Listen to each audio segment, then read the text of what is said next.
Hello বন্ধুরা, আমি doctor আশা। আমার ভালোবাসার ছাদ বাগান থেকে, আজকে ব্যালকনির বাগান থেকে আমি এসেছি। আমি নানা রকম গাছ মেনটেনেন্স, গাছ রক্ষা করার টিপস নিয়ে আসি, আর খুব শর্টে বলি যাতে আপনাদের করতে সুবিধা হয়।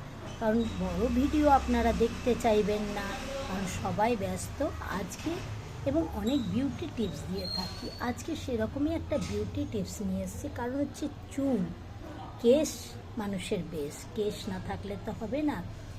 এখন অনেকেরই সমস্যা, সেটা হচ্ছে প্রচুর চুল ঝরে যাচ্ছে, প্রচুর পরিমাণে। সেক্ষেত্রে যাদের অনেকগুলো টিপস আমি আগেও দিয়েছি, আমার ইউটিউব চ্যানেলটা দেখলেই বুঝতে পারবেন।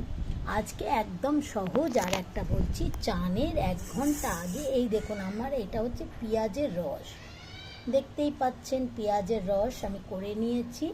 এই পেঁয়াজের রসের সঙ্গে এই যে ক্যাস্টর অয়েল, এই ক্যাস্টর অয়েলটা অ্যাড করে নিয়ে আমি 4 চামচ পেঁয়াজের রসের সঙ্গে 1 ছিপি এই ক্যাস্টর অয়েল আর হাফ ছিপি গ্লিসারিন অ্যাড করি, আর 4-5 ফোঁটা পাতিলেবুর রস অ্যাড করে ভালো করে মিক্স করে তার সঙ্গে একটু নারকেল তেল দেবেন যদি প্রয়োজন মনে করেন, আপনার চুল খুব খসখসে হয়।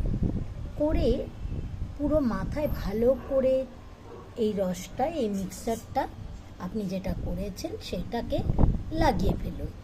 লাগালে তার 1 ঘন্টা পরে রাইস ওয়াটারের কথা তো আগেই বলেছি, রাইস ওয়াটারে শ্যাম্পু অ্যাড করে চুলটাকে ভালো করে ধুয়ে নিন। কিছুদিনের মধ্যেই দেখবেন ওই চিরুনিতে যে গোছা গোছা চুল উঠতো সেটা বন্ধ হবে। কেমন? যদি ভালো লাগে সাবস্ক্রাইব করবেন, কমেন্টস করবেন। কেমন?